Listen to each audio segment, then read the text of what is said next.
श्री गुरुचरित्र मराठी कथासार अध्याय 1. ओम श्री गणेशाय नमः. श्री सरस्वते नमः. श्री गुरुभ्यो नमः. श्री कुलदैवताय नमः. श्रीपाद श्री वल्लभ श्री नृसिंह सरस्वती दत्तात्रेय सद्गुभ्यो नमः. हे ओम कामस्वरूप गणेशा, विघ्नहर्त्या पार्वती सुता गजानना, तुला माझा नमस्कार असो. तू लंबोदर, एकदंत, शूर्पकर्ण इत्यादी नावाने प्रसिद्ध आहेस. तुझ्या हलणाऱ्या कानांपासून जो वारा निर्माण होतो, त्या वाऱ्याने तुझ्या सर्व भक्तांची सर्व संकटे दूर होतात. म्हणून तुला विघ्नांतक, विघ्नहर्ता असे म्हणतात. तप्त सुवर्णाप्रमाणे असलेले तुझे मुख शोभून दिसते. उगवत्या सूर्याप्रमाणे असलेले त्याचे तेज सर्वत्र पसरते. संकटरूपी अरण्य तोडून टाकण्यासाठी तू हातात परशु धारण केला आहेस. तू नागबंध म्हणजे सर्पाचा कमरपट्टा आणि सर्पाची यज्ञोपवीत धारण केले आहेस. हे चतुर्भुज विशाल नेत्र विनायका, तू या विश्वाची सर्व संकटे नाहीशी करून त्यांचा सांभाळ करतोस. जे लोक तुझे चिंतन नामस्मरण करतात त्यांना कोणत्याही संकटाची बाधा होत नाही. त्यांचे सर्व मनोरथ तत्काळ सिद्धीला जातात. कोणत्याही मंगल कार्याच्या आरंभी सर्वप्रथम तुलाच वंदन केले जाते. हे लंबोदर गणेशा, तूच 14 विद्यांचा म्हणजे 4 वेद, 6 वेदांगे, पुराणे, मीमांसा, न्यायशास्त्र व धर्मशास्त्र यांचा स्वामी आहेस. तूच वेदशास्त्रे, पुराणे यांचे लेखन केले आहेस. म्हणून तर ब्रह्मदेवादी सर्व देव तुझे स्तवन करतात. हे गणेशा, अजिंक्य, अवध्य अशा त्रिपुरसुराचा वध करण्यापूर्वी भगवान शंकराने तुझे स्तवन केले होते. हरी ब्रह्मादी देव कार्यारंभी तुलाच वंदन करतात. तुझ्या कृपेने त्यांच्या इच्छित गोष्टी प्राप्त होतात. हे कृपानिधी गणनायका, हे मूषक वाहना, ओंकार स्वरूपा, दुःखहर्त्या विनायका, मला बुद्धी दे.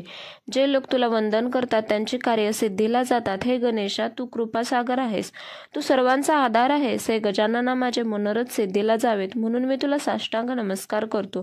तू मला ज्ञान दे, बुद्धी दे. हे गणेशा, तू शरण आलेल्यांना वर देणार आहेस.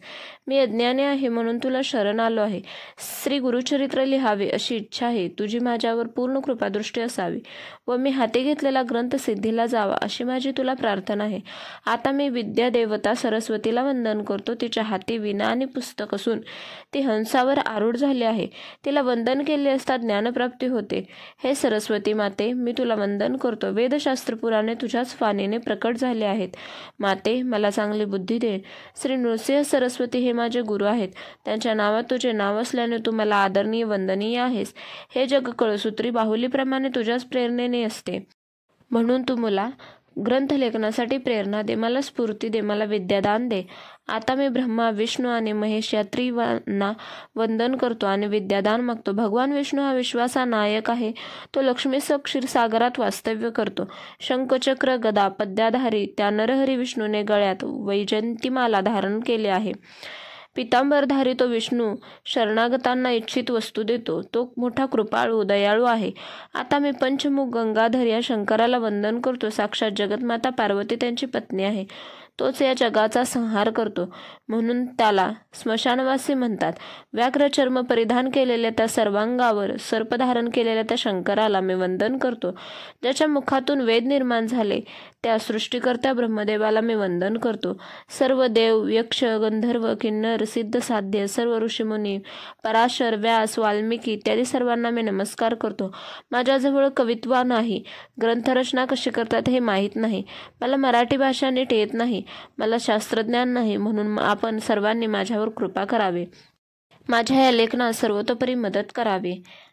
अशा प्रकारे सर्वांना विनंती करून मी माझ्या आईवडिलांना, पूर्वजांना नमस्कार करतो. आपस्तंभ शाखेचे कौंडिन्य गोत्रात जन्मास आलेले सायदेव हे आमचे मूळ पुरुष. साखरे त्यांचे आडनाव. त्यांचे पुत्र नागनाथ, त्यांचा पुत्र देवव्रत, देवव्रतांचे पुत्र गंगाधर हेच माझे वडील. अश्वलायन शाखेचे कश्यप गोत्रात जन्मास आलेल्या शौडेश्वरी यांची कन्या चंपा ही माझी आई. माझा पिता गंगाधर हे सदैव श्रीगुरूंचे ध्यान करीत असत.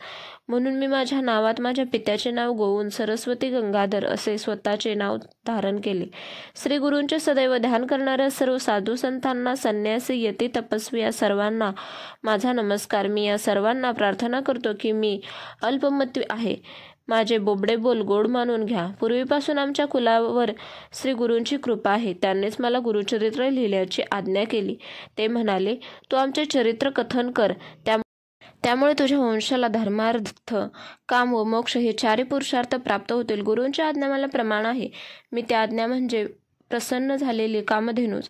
श्री गुरूंच्या आशीर्वादाने माझा ग्रंथ सिद्धीला जाईल अशी माझी पूर्ण श्रद्धा आहे.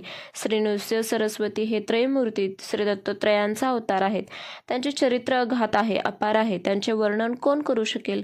परंतु प्रत्यक्ष श्री गुरूंनी मला आज्ञा केल्यामुळे मी ते सांगत आहे. ज्याला पौत्राची इच्छा असेल त्याने या चरित्राचे नित्य श्रवण पठण करावे. जो या चरित्राचे श्रवण पठण करील त्याच्या घरी लक्ष्मी नित्य वास्तव्य करेल. त्याला सर्व प्रकारचे ऐश्वर्य प्राप्त होतील. श्री गुरुकृपेने त्याला रोगराईची बाधा होणार नाही. पूर्ण श्रद्धेने या चरित्राचे 7 दिवस पारायण केले असता सर्व प्रकारची बंधने नष्ट होतील. अशी ही परमपुण्यदायक कथा मी सांगत आहे. श्रोतेहो, मी सांगतो यावर पूर्ण श्रद्धा ठेवा. आम्ही स्वतः गोष्टीचा अनुभव घेतला आहे. आपणही एकाग्रचित्ताने हे चरित्र श्रवण करून अनुभव घ्या. मी एक सामान्य मनुष्य म्हणून माझ्या बोलण्याकडे दुर्लक्ष करू नका. भोजन केल्यानंतर पोट भरल्याच्या तृप्तीचा ढेकर येतो, त्याचप्रमाणे मी हे स्वानुभवातून बोलत आहे. ऊस दिसावयास काळा व वाकडा असेल तरी त्यातून अमृतासारखा गोड रस मिळतो. कावळ्याच्या विष्ठेतून बीजाचा प्रसार होतो व त्यातून पिंपळ उगवतो, हे लक्षात घ्या. श्री गुरुचरित्र प्रत्यक्ष कामधेनूच आहे. त्याचे श्रवण केले असता मनुष्याला ज्ञानाची प्राप्ती होते. म्हणून श्रोते हो, आपण लक्षपूर्वक ऐका. श्री गुरु नरसिंह सरस्वती गाणगापूर क्षेत्री असताना या क्षेत्राची कीर्ती सर्वदूर पसरली. त्या क्षेत्री श्री गुरूंचे कायमचे वास्तव्य असल्याने असंख्य लोक गाणगापूर क्षेत्री तीर्थयात्रेला सतत जात असतात.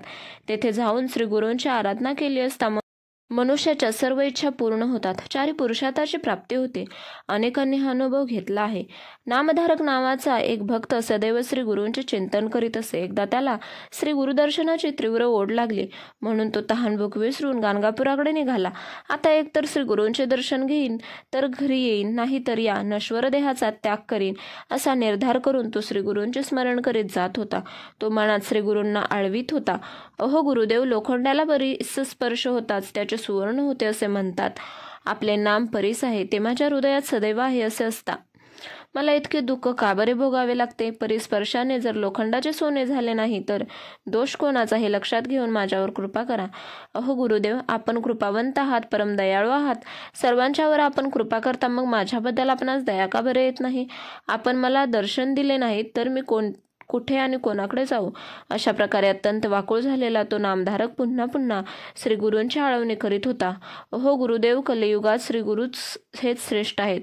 ते कृपासिंधू आहेत, भक्तांचे कृपासिंधू, भक्तांचे रक्षण करते आहेत. ते नृसिंह सरस्वती या नावाने विख्यात होतील. ते आपल्या भक्तांचे रक्षण करतील असे वेदवचन आहे.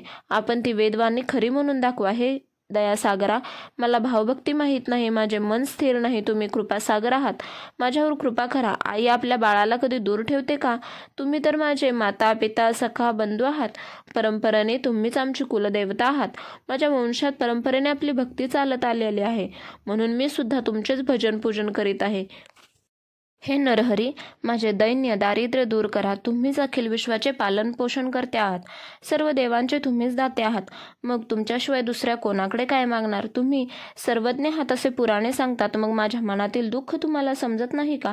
बाळाला काय हवे आहे हे त्याच्या आईला लगेच समजते. मग मला काय हवे आहे हे तुम्हाला समजत नसेल का? घ्यावे तेव्हा द्यावे असे जर तुमचे मत असेल तर मला सांगा. दैत्य बळीने संपूर्ण पृथ्वी तुम्हाला दिली, त्याला तुम्ही पाताळ लोकात पाठवले. तुम्ही श्री रामावतारात विभीषणाला लंकेचे राज्य दिले, त्याने तुम्हाला काय दिले? ध्रुवाला तुम्ही अढळपद दिलेत, त्याने तुम्हाला काय दिले? सर्व पृथ्वी निक्षत्रिय म्हणून ब्राह्मणांना दिलीत, त्याने तुम्हाला काय दिले? केवळ तुम्हीच या जगाचे पालनपोषण करणारे आहात. मी एक सामान्य मशक तुम्हाला काय देणार? अहो, साक्षात महालक्ष्मी तुमच्या घरी रात्रंदिन पाणी भरीत आहे. असे असताना तुम्ही माझ्याकडे काय मागता? आणि मी तरी काय देणार? लहान बाळाला दूध पाजणारे आई त्याच्याकडे काय मागते? काहीच नाही. आधी देऊन मग देणाऱ्याला दाता असे म्हणता येईल. सामान्य मनुष्य अगोदर काहीतरी सेवा घेतो, मग त्याचा मोबदला देतो. त्याला दातृत्व म्हणत नाहीत. मेघ जलवृष्टी करून तळी विहीर पाण्याने भरतो, मग तो त्याबद्दल काहीच मागत नाही, कुणाची सेवा घेत नाही. आता सेवेबद्दल बोलायचे तर आमच्या पूर्वजांनी अनेक वर्ष तुमची मनोभावे सेवा केली आहे. म्हणजे आमचे वडिलोपार्जित सेवारूपी धन तुमच्याकडे आहे. त्या बदल्यात तुम्ही माझा सांभाळ करा. तुम्ही असे केले नाही तर मीही सर्व संतांना सांगून तुमच्याकडून इष्ट ते जिंकून घेईन. खरे तर तुम्हाला काहीच कठीण नाही. मग माझ्याविषयी असे कठोर का वागता? मी तुमचा दासानुदास आहे. प्रल्हादासारख्या दैत्याची तुम्ही कैवारी झालात. मग तुम्हाला माझी दया का येत नाही? मी असा कोणता अपराध केला म्हणून तुम्ही माझ्याशी बोलत नाही? आई रागावली तर बालक पित्याकडे जातो, पण पिता रागावला तर तो कुणाच्या कुशीत शिरतो? आईच्या. अहो गुरुदेव, तुम्हीच माझे आईवडील आहात, मग मी कोणाकडे जाऊ? तुम्ही अनाथ रक्षक आहात, तुम्हीच माझे रक्षण करा. माझ्या बोलण्याने पाषाणालाही पाजर फुटेल. मग माझ्याविषयी तुम्हाला करुणा का येत नाही? त्या नामधारक शिष्याने अशी परोपरीने विनवणी केली असता कृपाळू गुरुनाथ त्याच्याकडे धावत आले. श्री गुरु येताच त्या नामधारकाने त्यांच्या चरणांवर मस्तक ठेवले. त्याचे मन शांत झाले. त्याने आपल्या मोकळ्या केसांनी त्याच्या चरणांवरील धूळ झाडली. डोळ्यातील आनंदाश्रूंनी त्यांच्या चरणांना स्नान घातले. त्यांची आपल्या हृदय मंदिरात स्थापना करून यथाविधी पूजा केली. त्याच्या हृदयात श्रीगुरु स्थिर झाले. अशा प्रकारे श्रीगुरु आपल्या भक्तांच्या हृदयात वास्तव्य करतात. त्यामुळे सरस्वती गंगाधराला अतीव संतोष होतो. अशा रीतीने श्री गुरुचरित्रामृतातील मंगलाचरण नावाचा अध्याय पहिला समाप्त. श्री गुरुदेव दत्त. श्री स्वामी समर्थ.